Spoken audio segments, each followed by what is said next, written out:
우리나라 최초의 동력 비행기는 그러면 어디서 탄생을 했을까? 바로 여기 사천에서 만들어집니다. 근데 보고 계신 이 비행기가 뭐입니다. 하늘을 지배하면 또 우주를 지배하고 싶었겠죠. 항공 우주 산업의 메카가 되었습니다.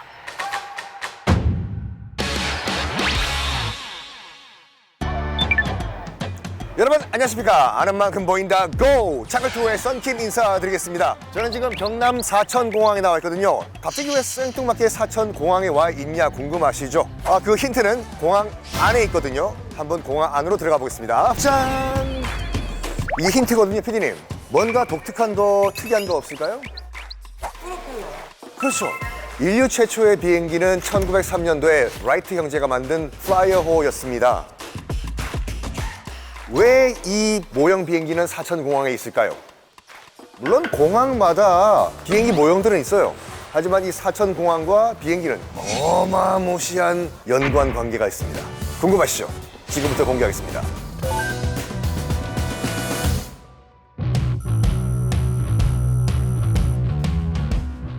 우리나라 비행의 역사는 생각보다 굉장히 역사와 전통이 있습니다.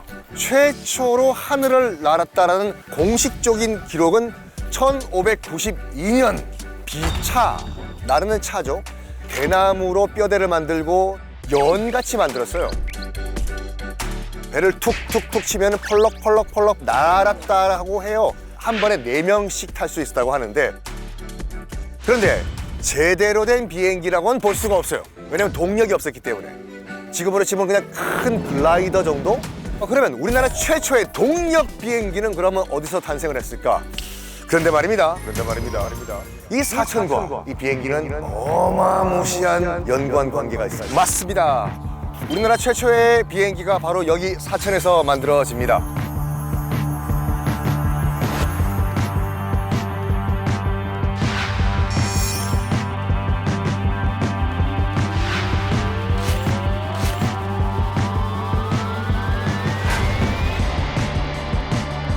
와, 저도 저 비행기 실물로는 처음 보는데 규모가 상당합니다. 커요.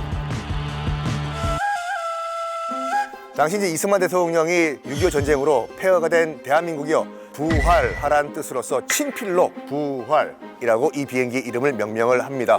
딱 한 대가 만들어졌거든요. 그러면 이 부활호 어떻게 활용이 됐을까? 일단 딱 봤을 때도 전투기는 아니죠, 지금. 연락기, 정보를 주고받고 하는 그거로 활용이 됐고, 전투에 참가를 했다는 기록은 없습니다. 이거는 프로펠러 비행기는 아니에요? 프로펠러죠. 아까 우리가 공항에서 봤던 거는 쌍발 비행기, 양쪽에 이제 프로펠러가 각각 하나씩 2개가 있지 않습니까? 이건 단발, 프로펠러가 하나가 붙어 있는 거죠. 이런 말씀까지 드리기는 제가 또 항공 덕후라 가지고.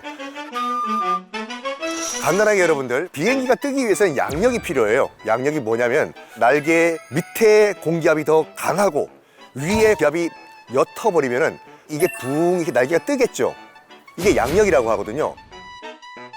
양력이 생기기 위해서는 비행기가 빠른 속도로 이렇게 돌진해야 돼요. 달려나가기 위한 동력을 뭘 쓰냐에 따라서 제트 엔진을 쓰는지 아니면 이제 프로펠러를 쓰는지 이게 결정이 되는데, 이거는 프로펠러를 이용해서 양력을 만드는 거고, 제트 엔진은 공기를 제트 엔진으로 빨아들여 가지고 뒤로 빵 쏘면서 양력을 만듭니다. 그리고 저는 이 부하로에서 가장 또 핵심 장치는 여기라고 생각합니다. 요거요.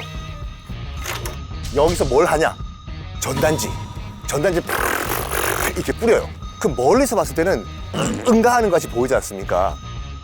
진짜 비행기 항문이라고 했어요, 저기요. 그러니까 전투 목적으로 활용됐다기보단 심리전에 활용이 됐지 않나. 근데 깜짝 놀랄 반전이 있습니다. 보고 계신 이 비행기가 부하로의 원형이 아니에요. 원형기가 안타깝게도 실종이 돼버립니다. 첫 개발자인 이원복 소령께서도 2003년도에 중앙일보에 국산 1호 비행기 부하로를 찾습니다 라는 글을 올립니다. 그래서 결국에는 대구 경상공고 안에서 뼈대만 남은 오리지널 원형 부하로를 찾게 됩니다. 뼈대만 남았는데 어떻게 부하로인지 알았어요? 국과수에서 DNA 검사를 했습니다. 가 아니라 다행히도 부활이라는 비행기 이름이 남아있었던 거죠. 그걸 보고 이원복 예비역 소령이 이거다! 이승만 대통령의 친필 부활, 이걸 봐라!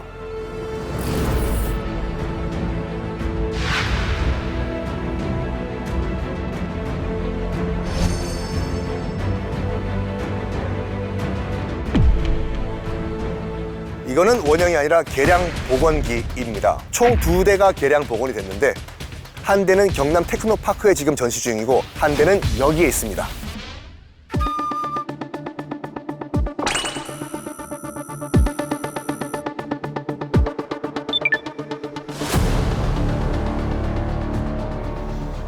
솔직히 우리 인류 항공 역사는 깁니다. 라이트 형제가 복엽기를 개발한 이후에 120년이 흘렀지만 우리 항공 역사는 그렇게 길지가 않아요. 한국전쟁 때만 하더라도 우리가 무기가 없어가지고 소총, 수류탄 등을 다 원조를 받았지 않습니까? 항공업계는 두말하면 잔소리죠. 자, 그렇지만 우리가 후발주자지만 부활호 이후에 서해호, 제공호, 창공호 급속도로 빨리 성장을 합니다.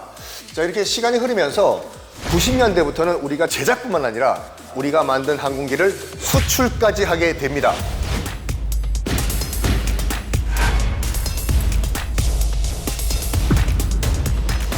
이 비행기가 KT-1이라는 비행기입니다.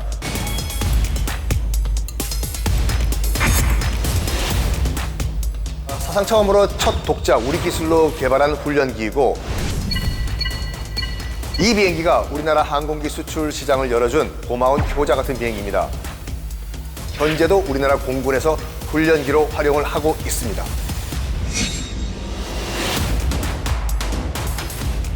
자, T-50 항공기입니다. 골든 이글이 이제 그 별명인데요.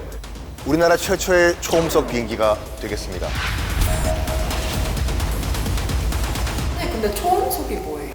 슈퍼소닉이라고 해서 뭐냐면 음속을 뛰어넘는, 그러니까 우리 말소리보다도 빠른 그런 비행기예요. 이 비행기는 최고 속도 마하 1.5 속도를 낼 수가 있습니다. 서울에서 부산까지 단 20분이면 날아갈 수가 있어요. 이 친구가 수출까지 돼요.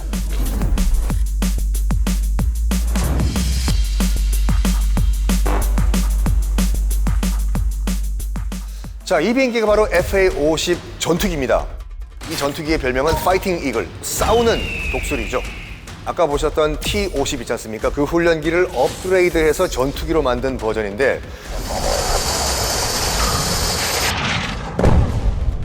특히 이제 FA-50 같은 경우에는 초정밀 레이더를 장착을 하고 있습니다. 깜깜한 야밤에도 작전 수행이 가능하다 이거인데 이 FA-50 모형이 아니라 실물 보여드릴게요. 짜잔, 여기 있습니다. 경전투기 하잖아요. 그래서 작을 줄 알았어요, 사이즈가. 웬걸? 지금 저 옆에 모형이기는 하지만 F-16. 그거와 비해서 사이즈가 그렇게 작지가 않아요. 거의 똑같아요. 이걸 지금 우리가 수출하면서 우리가 K방산을 이끌고 있다, 이거죠.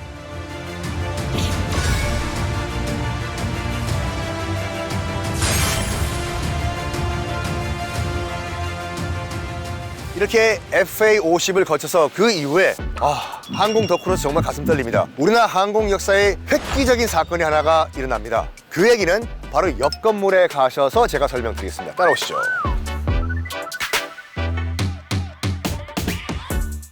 좀 전에 말씀드렸던 획기적인 사건이 있었다 말씀드렸지 않습니까? 바로 이 전투기가 그 주인공입니다. FA-50도 우리가 자체 생산한 초음속 전투기가 맞긴 맞지만 경전투기잖아요. 100% 자체 개발한 대형 전투기가 왜 없을까? 만들자! KF-X 사업이라고 김대중 정부 때부터 추진이 됩니다. 각 정부를 거치면서 우여곡절을 겪게 됐는데 가장 큰 걸림돌은 그거였어요. 미국이 기술 공유를 안 해준 겁니다. 뭐 그렇다고 우리가 포기할 사람들이 아니지 않습니까? 우리가 자체 개발하겠다. 더욱더 개발에 박차를 가게 됩니다. 지금 이 사이즈가 이렇게 작은 이유도 뭐냐면 아직까지 개발 중이기 때문에 이 모형을 작게 만들어 놓은 상태거든요. 시제품이 우리 일반 대중에게 공개가 됐죠. KF-21, 일명 보라매라고 합니다. 요즘 세계에서 최첨단 전투기라고 하면 반드시 이게 필요합니다. 스텔스 기능, 적의 레이더에 포착이 안 되는 스텔스 기능을 KF-21은 장착을 하게 됩니다.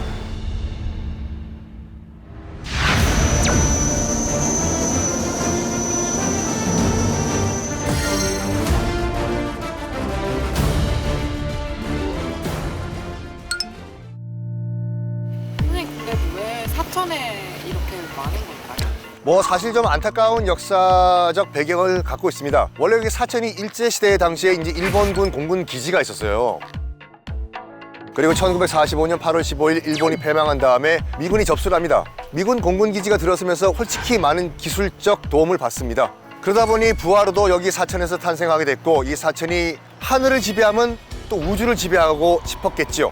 한국항공우주산업 또 여기에 있고 항공과 우주 관련된 업체도 40~50개가 여기 사천에 밀집해 있는 진정한 항공우주산업의 메카가 되었습니다.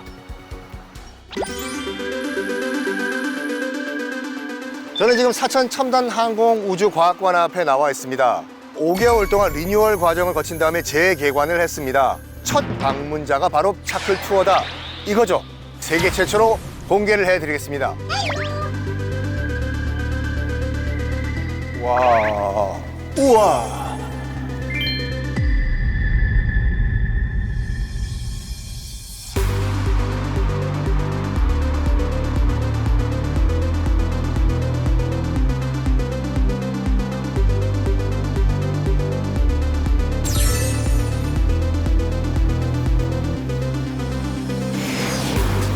에어로 월드.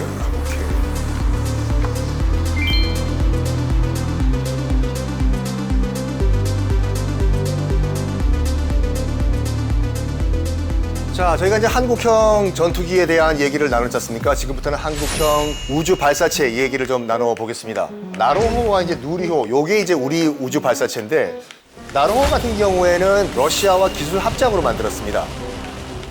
여기 있는 이 누리호가 순수 100% 우리 기술로 만든 우주 발사체가 되겠습니다. 3, 2, 엔진 점화.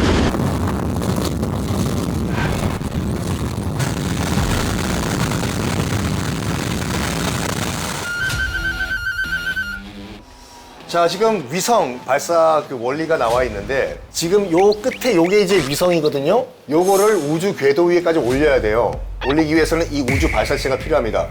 일단 2단 분리가 되고 3단 점화가 된 다음에 앞에 있는 위성이 딱 분리가 되고 나머지는 다 떨어져요, 바다로요.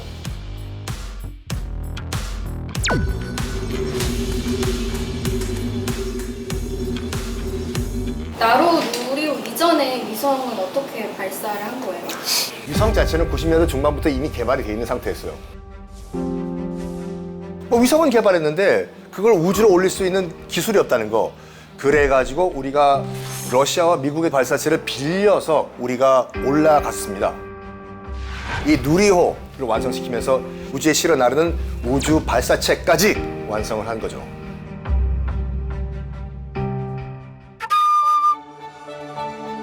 뒤에 보이는 것은 이제 사천시의 미래 조감도라고 할 수 있는데요. 보시는 것 같이 대한민국 우주항공청 건물이 있죠. 미국의 나사와 같은 그런 기관인데요. 사천시에서 지금 적극적으로 우주항공청의 사천 유치를 추진하고 있습니다. 약간 아쉬운 게 뭐냐면 그 우주항공청 설치를 위한 특별법 아직까지 국회에 계류 중이라고 합니다. 하루빨리 통과가 돼가지고 우리 우주항공 산업에 큰 도움이 됐으면 하는 바람입니다. 자, 이제 여러분들 여기까지 왔으니까 저도 한번 탈 거 타고 한번 우주 체험을 해봐야 될 거 아닙니까? 저는 지금부터 혼자 즐기려 가겠습니다. 우후! 오, 와! 부딪히다, 부딪히다, 부딪히다, 부딪히다, 부딪히다. 왜?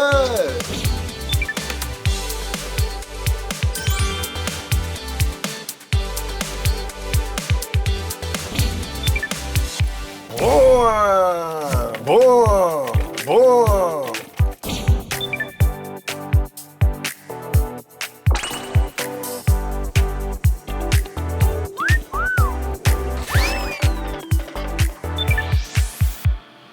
뒤로 후진.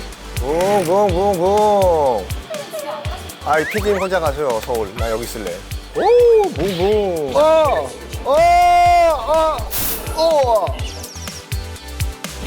아유, 어지러워. 우주에서 바로 지구로 떨어지니까 숨이 차네, 진짜. 참 이 사천이라는 도시가 우리나라 최초의 비행기가 탄생한 곳이고 현재 우리나라 항공산업과 우주산업을 또 이끌고 있는 그런 역마차와 같은 도시지 않습니까, 사천. 우리나라 항공 발전과 우주산업 발전에 있어서 또 어떤 신화를 써 내려갈지 여러분 기대되시죠? 저도 기대 많이 하겠습니다. 오늘 투어 여기서 끝!